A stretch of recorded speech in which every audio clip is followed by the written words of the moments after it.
Bonjour les gens qui nous regardent à la maison. Je vais cacher si vous voyez. Alors, on va enchaîner bientôt avec la deuxième ronde, mais avant, tu as reçu des petits coupons à ton arrivée, à ton entrée. Si tu veux aller sortir les petits coupons pour les prix de participation, on va tirer. C'est des shooters en fait. Alors, voilà. On va en faire tirer 2, 3. Alors, les premiers vont aller à la personne dont les 4 derniers chiffres sont le 5, le 2, le 6 et le 9. 5, 2, 6, 9, juste ici, tu peux venir me voir à l'avant.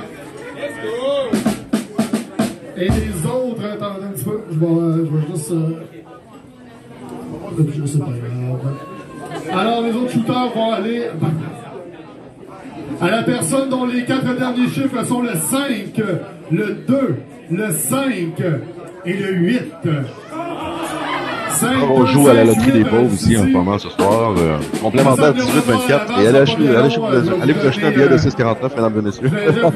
Non, en fait, on fait tirer des shooters parmi les gens qui sont ici ce soir pour exalter davantage la foule. Alors, je vous laisse à la description des prochains concurrents avec notre animateur G-Man. Façon de partager ses émotions à travers son art. Il se cherche présentement une petite place dans l'univers artistique. On fait un tonnerre de bruit pour Gabriel Veilleux. Au chevalet numéro 2, depuis l'enfance, il est passionné par la création de diverses formes d'art. Son habileté à créer des œuvres abstraites transcende l'observation de l'œil du public.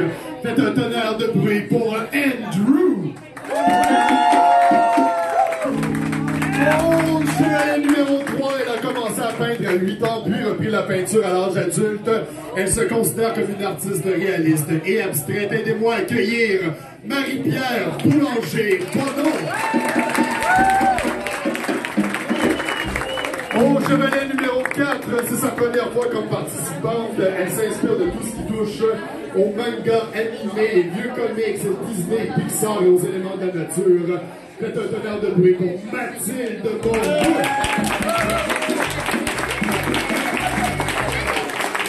Au chevalet numéro 5, il excelle dans la peinture, le travail du cuir artisanal et l'ébénisterie. Faites un tonnerre de bruit pour Pierre-Marc Poirier. Et au chevalet numéro 6, elle revient d'une belle retraite spirituelle. Elle est donc prête à partager son ressenti de femme libérée. S'il vous plaît, aidez-moi à accueillir Milly. Alors, les artistes sont prêts, les musiciens sont en feu. Mesdames et messieurs, on va faire le décompte de cette deuxième ronde dans 5, 4, 3, 2...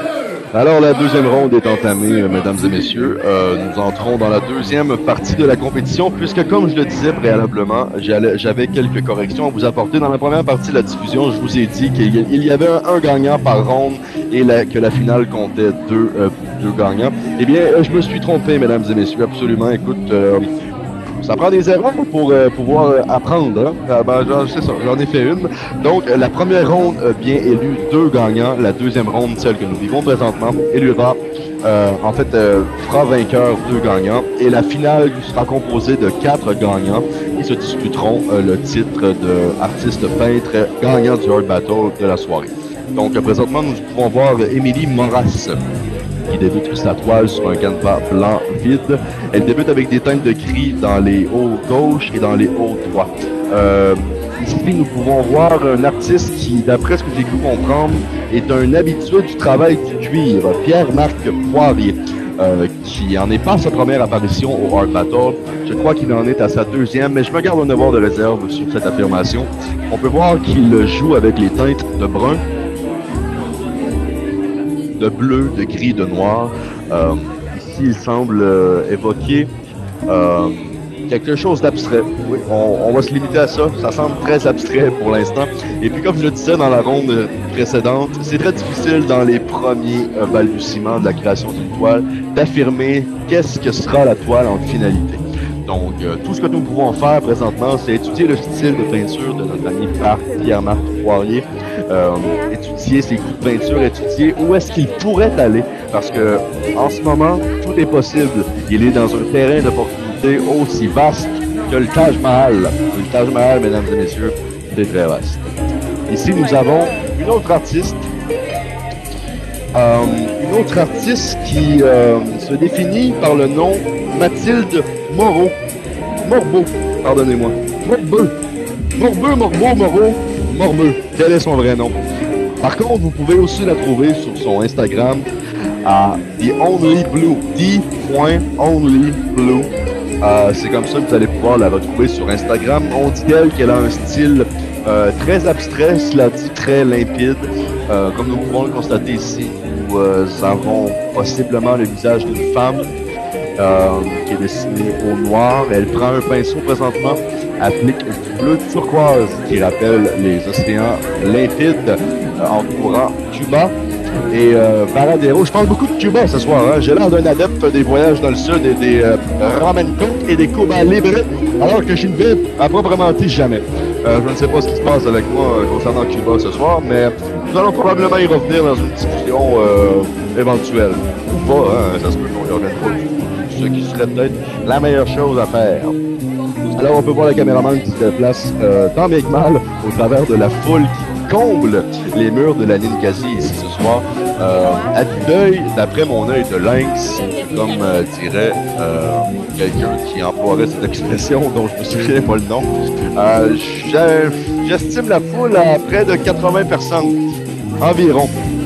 Et la caméraman étant arrivée sur notre ami, attendez-moi un petit instant, Marie-Pierre Boulanger-Bonneau, qui est au chevalet numéro 3 et qui met à l'épreuve ses talents de peintre pour nous peinturer ce qui semble peut-être être une maison. On peut apercevoir des teints jaunâtres, jaune moutarde spécifiquement. Elle utilise présentement une éponge pour appliquer des teintes de bleu sur des teintes de noir qu'elle avait préalablement appliquées avec l'éponge. Elle y va d'un toucher délicat de haut en bas sur le côté droit, gauche en fait, de sa toile. On peut voir qu'elle s'applique beaucoup. Mais sans minutie, je vous dirais que ses mouvements semblent certes programmés, mais aléatoires aussi. Je pense que c'est symptomatique de l'éponge qu'elle utilise, c'est-à-dire que nous ne pouvons pas accomplir de très fin avec une éponge, évidemment. Et nous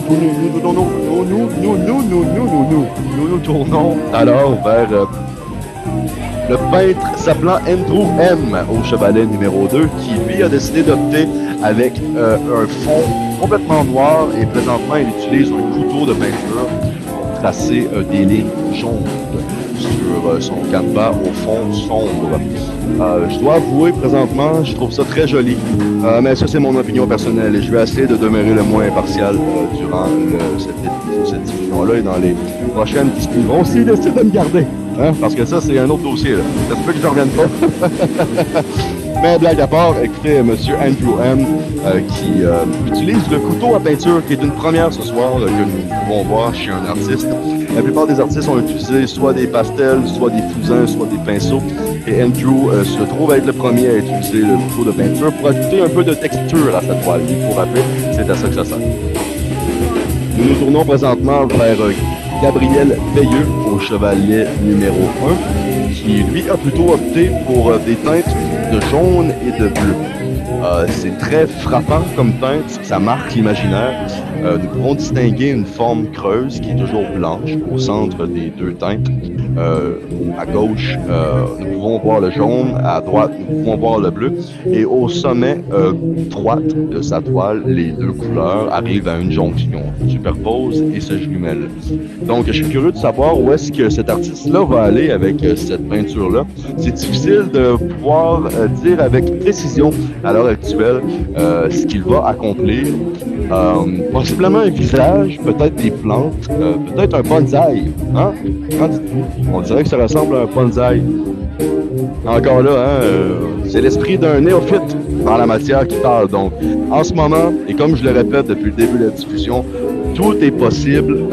Les artistes ont une période de 20 minutes pour accomplir un petit chef-d'œuvre. Et à l'issue de cette ronde, 2 gagnants sont élus. Et nous irons en finale avec 4 artistes peintres qui se battront pour se tailler une place, possiblement, à un autre événement Art Battle à la fin de l'année qui aura lieu à Québec. Et c'est lors de cet événement-là que nous couronnerons un artiste peintre qui aura la chance de se rendre à Toronto. Et à la suite de quoi, s'il gagne à Toronto, il pourra se rendre à une destination encore inconnue dans le monde où aura lieu la grande finale annuelle d'Art Battle. Alors, pour les artistes, ça demeure une vitrine non seulement très importante pour leur art, parce que la plupart d'entre eux ne sont pas très connus, bien que certains aient une plateforme quelconque sur les réseaux sociaux et un auditoire assez grand ou non, peuvent les accompagner. Dans la plupart des cas, on parle d'artistes émergents, d'artistes qui en sont encore à leur premier coup de pinceau publiquement, parce que beaucoup d'entre eux ont beaucoup d'expérience. Comme nous avons pu le constater dans le passé, il y a de grandes œuvres, de grandes peintures qui ont été construites, qui ont été créées à l'issue de cette soirée. Comme je le disais d'entrée de jeu, nous en sommes à la 7e soirée Art Battle en sol québécois. Alors, ce n'est pas rien. Ça gagne de plus en plus en popularité, comme vous pouvez le voir à la foule nombreuse, à la peuplade d'amateurs d'art qui sont rassemblés ici ce soir. Nous sommes présentement de retour sur le chevalet de l'artiste Mathilde Morbleu,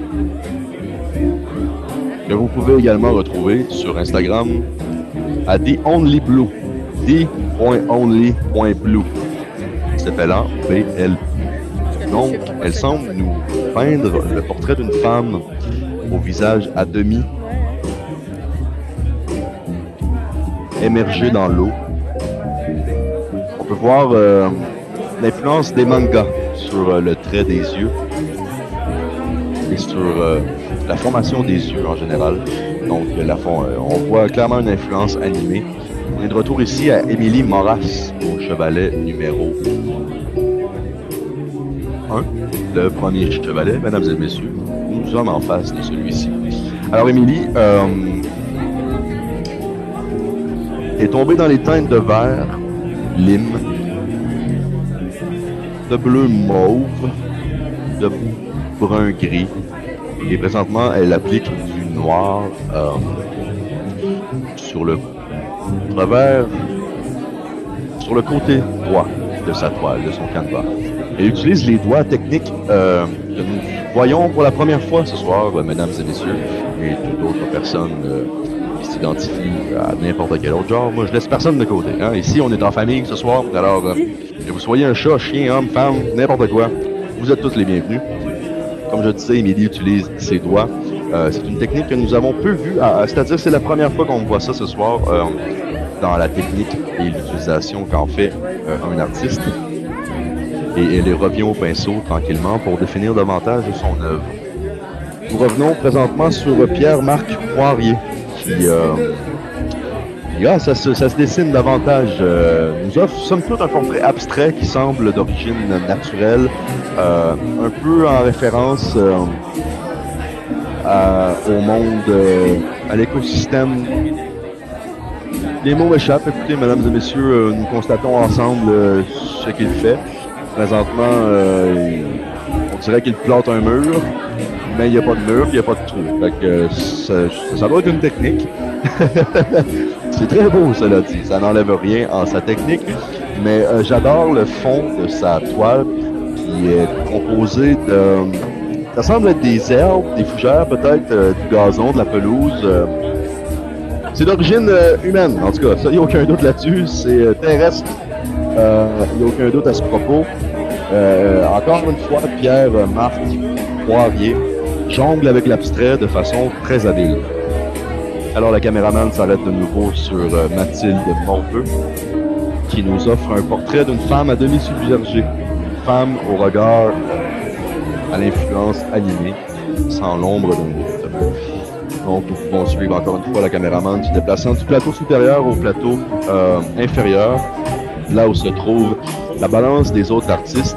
Comme vous le voyez, elle navigue en terrain difficile, cette caméraman, puisque, comme je me tue à vous le répéter, l'événement Art Battle commence à prendre une grande notoriété en sol québécois, dans la ville de Québec plus particulièrement. Vous pouvez le voir ici, en fait, vous le voyez à la caméra, mais moi je suis comme en retrait dans le DJ booth qu'on appelle du bar, et j'ai une vue globale et d'ensemble sur la populace qui peuple la Ninkasi ce soir. Et je vais vous le dire, c'est tout du beau monde. Tout du beau monde, des beaux hommes, des belles femmes.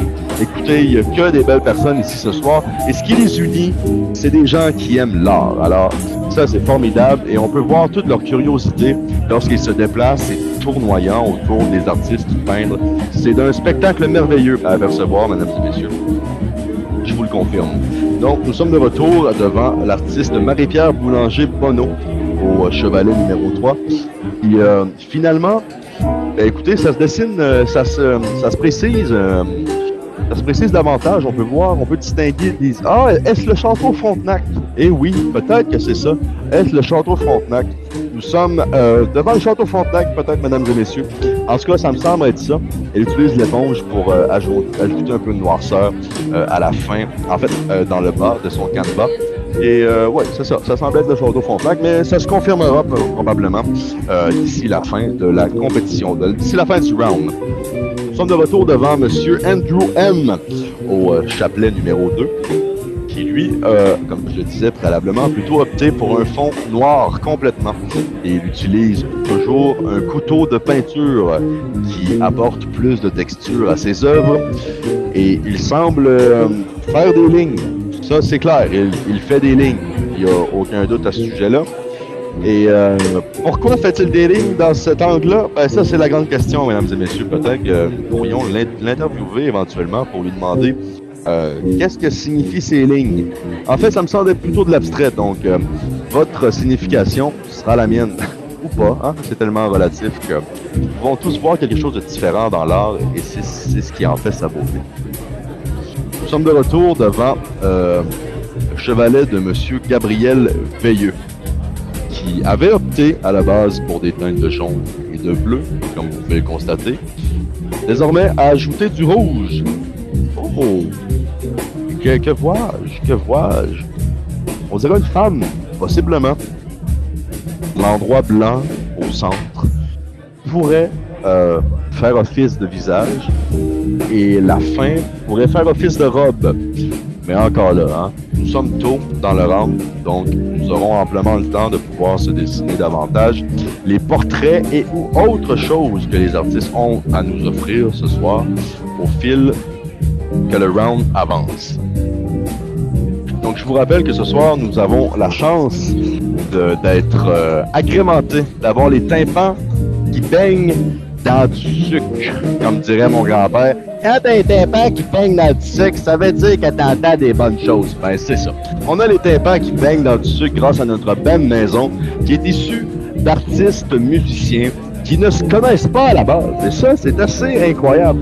Quand vous pensez que ces chances-là viennent de se rencontrer, vous à peine une heure, et jam comme s'ils se connaissaient. Oh, notre ami German nous annonce que J-Man, c'est-à-dire nous annonce qu'il reste 5 minutes au round. Alors, comme je le disais, ils viennent de se rencontrer, ne se connaissent pas et nous offrent quand même des petits bijoux musicaux depuis le début de la soirée. Alors, je tiens à les remercier. Je vais les appeler le band Maison, encore une fois, puisque, ben, c'est ça, ils n'ont pas de nom. Fait que band Maison de la Ninkasi, ce sera. Alors, nous pouvons toujours voir la caméraman tenter de se frayer un chemin comme un saumon se frayant un chemin pour aller pondre ses œufs au sommet des rivières. C'est très ardu, d'après ce qu'on peut constater. On voit beaucoup de crânes de gens, de chevelures, tous... ben, c'est ça, on voit beaucoup de chevelures. Et nous sommes de retour, mesdames et messieurs, n'est-ce pas formidable, devant le canevas désormais rempli de notre amie Mathilde Morbeau, qui a ajouté des feuilles flottant sur possiblement un lac ou... des nénuphars, voilà, c'est des nénuphars. C'est très joli, d'ailleurs. J'adore cette peinture-là. Ce sont mes goûts personnels, hein, donc, comme je le disais, je vais essayer d'être le plus impartial possible, mais ça se peut que des fois, je m'échappe. Nous pouvons constater ici encore l'influence manga au niveau des yeux et au niveau des traits aussi. Comme les vagues. Je sais que dans les animés, on peut retrouver beaucoup ce genre de coups de pinceau-là. Très intéressant, Mathilde, donc je vous rappelle que vous pouvez aller la trouver sur Instagram à TheOnlyBlue, D.only.blue, B-L-U. So I just want to say hi again to our listener around the world, our listener of our battle. Yes, we are streaming in French tonight, but we do not forget you. So if you wanna stay and try to understand, you're welcome. But know that eventually, in the next few days, in the next few weeks, there will be another hard battle, even that will be transcript, that will be commented in English. So don't worry, the comfort of your language will be on soon again. But now, we're going to continue in French. Alors nous sommes toujours devant Émilie Moras. Il utilise ses doigts, encore une fois, technique que peut utiliser. En fait, c'est la seule qu'il a utilisée, comme je le disais tout à l'heure. Elle semble peindre... c'est très nébuleux, là, ce qu'elle peint. C'est difficile de mettre le doigt exactement sur ce que c'est. Donc, nous sommes dans l'abstrait. Voilà dorénavant devant Pierre-Marc Poirier qui ajoute des teintes orangées, jaunes, rouge peint. Il y a beaucoup de couleurs dans le sommet de sa toile. Je dois avouer que je déteste pas ça, mais ça relève d'une certaine abstraction de raison. C'est-à-dire qu'on est dans l'abstrait, tout est possible comme interprétation de cette toile. C'est vraiment à vous d'en retirer ce que vous désirez et de laisser de côté ce que vous ne désirez pas. Donc on peut le voir travailler finement, utilisant des coups de poignet qu'il a dû pratiquer dans ses temps libres. On va éviter d'aller dans cette zone-là. Donc, le caméraman continue son périple. Et vous, comment trouvez-vous la soirée? C'est la grande question. N'hésitez pas à se rendre sur les réseaux sociaux d'All Battle, sous le feed, sous la diffusion, en fait, pour utiliser un mot francophone, parce qu'on est en français, en français d'Amérique. N'utilisez pas, n'ayez pas peur de vous rendre sur les publications et les diffusions YouTube, Discord, Facebook de la soirée en ce moment et de commenter à votre sauce. Selon ce que vous aimez moins, comment vous trouvez la soirée. Donnez-nous vos commentaires et vos opinions. Mais pas d'insultes, par contre. Hein? Si vous voulez nous insulter, allez-y, mais faites-le poliment, au moins. Alors, je blague, restez polis, mais dites-nous ce que vous pensez des œuvres et surtout des artistes qui, ici, prennent une chance, viennent non seulement en public, sortent de leur zone de confort, mais créent dans un environnement qui est vraiment loin d'être propice à la création pour tout artiste. Et si vous en êtes un, vous le sachez, vous le savez, c'est-à-dire créer dans un environnement où une multitude de personnes tournoient autour de vous et regardent et jugent votre œuvre en conséquence. Hein. Ça, c'est peut-être intrinsèque, mais c'est pas dit, mais ils font ça quand même. C'est un exercice laborieux et qui peut être difficile, non seulement sur la concentration, mais sur la perpétration de l'idée du subconscient et de l'idée qu'ils ont en tête, qu'ils essaient de transmettre sur leur toile, à proprement dit. Alors nous arrivons à la fin. Je vais laisser l'animateur faire le décompte. Secondes de cette deuxième ronde dans 10, 9, 8, 7, 6, 5, 4, 3, 2, 1. Et c'est... J'applaudis désormais les artistes qui ont terminé la main le round présent. Je vous laisse au bon soin de l'animateur.